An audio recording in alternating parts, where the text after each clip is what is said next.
Şimdi 3 aylar içerisindeyiz. Ramazan'a çok az bir süre kaldı. İnşallah Ramazan'da Ramazan'ın manevi iklimini Diyarbakır'da yaşayan herkes hissedebilsin, yaşayabilsin noktasında bir gayretimiz var.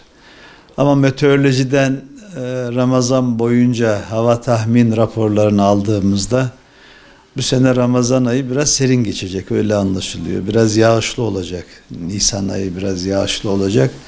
Açık alanda çok fazla etkinlik yapamayacağız sanki ama mutlaka hava müsaade ettiği oranca açık alanda, etmediğinde kapalı mekanda, Sezai Karakoç Kültür ve Kongre Merkezimizde mutlaka vatandaşlarımıza Ramazan'ı hissettirecek, Ramazan'ın manevi atmosferine insanlarımızı çekecek etkinliklerimiz olacak, hazırlıklarımız var.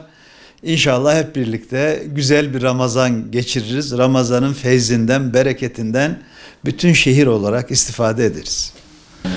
Şimdi Diyarbakır tabii coğrafyanın önemli merkezlerinden bir tanesi. Diyarbakır Anadolu'da İslam'ın kapısı. Hazreti Ömer döneminde İslam orduları tarafından fethedilmiş, 639 yılında fethedilmiş ve 1382 yıldır da kesintisiz İslam yurdu Diyarbakır. Ezan-ı Muhammedi okunmuş Diyarbakır'da 1382 yıldır. Bu sene inşallah 1383. fetih yıl dönümünü kutlayacağız. Geçen sene pandemiye rağmen Diyarbakır'ın fethini kutladık. Kısmen açık alanlarda, kısmen dijital olarak, online olarak kutlamaya çalıştık. Ama bu sene daha dolu dolu bir programla inşallah fetih şuurunu Diyarbakır'da yaşayan herkesin gönlüne düşürmek istiyoruz.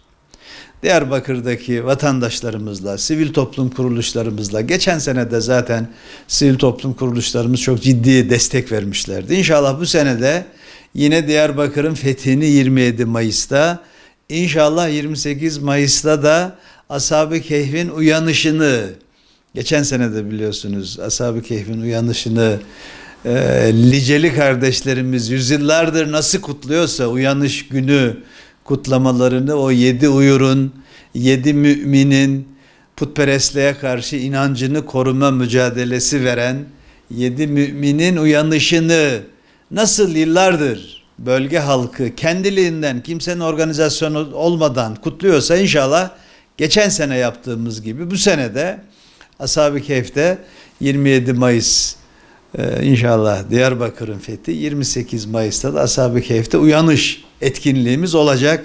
Yine biz gideceğiz, vatandaşımıza misafir olacağız. Biz onlara destek vereceğiz. İnşallah geçen seneki gibi güzel bir gün hep birlikte yaşamış oluruz. Tabii Diyarbakır'ın fethi, az önce de ifade ettim. Kudüs'ten sadece bir yıl sonra Diyarbakır fethedilmiş. Diyarbakır Anadolu'da Kudüs'ün kardeş şehri. Biliyorsunuz Selahaddin Eyyubi Diyarbakır'da Diyarbakır annelerini ziyaret eder. Fetihten 5 yıl önce.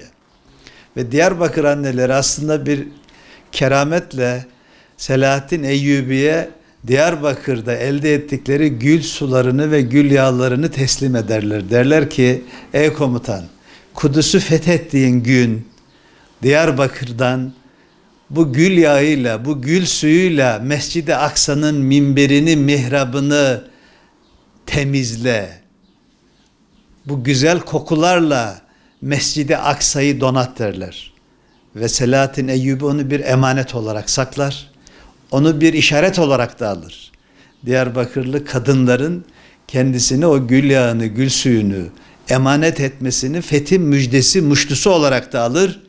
Ve fetih tamamlanınca emanetimi getirin der ve Mescid-i Aksa'yı Diyarbakır'dan gönderilen o gül suyuyla, gül yağıyla, gül kokusuyla bezeler. Onun için Diyarbakır Anadolu'da Kudüs'ün kardeş şehridir ve İslam'ın kapısıdır. Biz aslında fetihle beraber Diyarbakır'da yaşayan insanımıza diyoruz ki Diyarbakır sıradan bir şehir değil. Diyarbakır önemli bir İslam şehridir.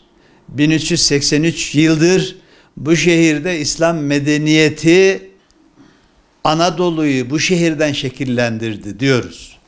Diyarbakır'ın dışında yaşayan insanlara da diyoruz ki Diyarbakır'a bakarken Anadolu'da fethedilmiş ilk şehir olarak görün. Anadolu'yu İslam'la mayalayan şehir olarak görün ve Diyarbakır öyle değerlendirin demek istiyoruz aslında fetih kutlamalarıyla beraber.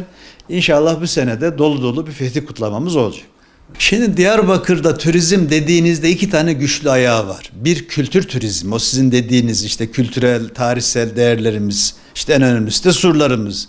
Dünya Miras Listesi'nde de var. Evsel bahçelerimiz, diğer varlıklarımız. İkinci ayağımız da inanç turizmi. Hatırlarsanız ben 2020 yılında Diyarbakır'a atandığım yılın Kasım ayında, 7 Kasım'da Diyarbakır'da bir turizm çalıştayı yaptık. Çalıştayın ismi Diyarbakır'da, Mezopotamya'nın altın üçgeninde, Diyarbakır, Şanlıurfa ve Mardin'de kültür ve inanç turizmi çalıştayıydı. Yani Diyarbakır turizmi dediğiniz zaman inanç turizmi olmadan olmaz. Zaten bizim çalışmalarımıza bakarsanız işte az önce bahsettiğim Ashab-ı Kehf mağarasını biz yeniden yollarını inşa ettik. Orada giden insanların günlük sosyal ihtiyaçlarını giderebilmek için lavabodur, mescittir, onları inşa ettik. Sonra Eğil'deki Kur'an-ı Kerim'de ismi geçen iki peygamberin yan yana aynı tepede, ziyaret tepesinde bulunması, Diyarbakır'ın en değerli varlığı, en değerli misafiri onlar. O bölgeyle ilgili çok önemli çalışmalar yaptık, yürüyüş yolları yaptık, o bölgeyi aydınlattık, o bölgedeki eksiklerini, altyapı eksiklerini giderdik. Ergani'de Makam Dağı biliyorsunuz, Zülküfül peygamberin atfedilen Makam Dağı, onun yolunu geçen sene yeniledik. Makam Dağı'ndaki o çıkılan ahşap yürüyüş yolları yenilendi. Şu anda Makam Dağı eskiye göre çok iyi durumda. Piraziz Hani'de, Piraziz Türbesi ve çevresi geçen sene yeniledik. Orada bir etkinlik yaptık. Bu sene inşallah tekrar bir etkinliğimiz olacak. Zaten merkezde 27 sahabe-i kiramın Diyarbakır'ın fethi esnasında şehit olması ve birlikte Hazreti Süleyman Haziresi'nde şu anda metfun bulunması, fethi esnasında Diyarbakır'a gelip burada yaşayıp daha sonra burada metfun olan 500'ün üzerindeki sahabe-i kiramın burada bulunuyor olması, birçok evliyanın, Allah dostunun Diyarbakır'da bulunması zaten Diyarbakır'ın manevi havasını ve inanç turizm bakımından çok önemli bir merkez haline getiriyor. Biz Diyarbakır'ı tarif ederken zaten İslam'ın 5. haremi şerifi diyoruz Diyarbakır'a, doğru mu? Ulu Cami dolayısıyla. Diyarbakır'a inanç bakımından, inanç turizmi bakımından çok sayıda varlığımız var, değerimiz var. Şimdi yeni işte Hazro'da vatandaşın çok ziyaret ettiği bir türbemiz var. Şimdi orayı onaracağız inşallah, projelerini yapıyoruz. Diyarbakır'da halkın değer verdiği, inanç bakımından değer verdiği hangi nokta varsa, neresi varsa bizim için önemlidir. Oraları yeniden ihya etmek, yeniden inşa etmek için var gücümüzle çalışıyoruz. İnşallah önümüzdeki dönem Diyarbakır inanç turizmi, kültür turizmi bakımından Türkiye'nin en önemli destinasyonu olacak.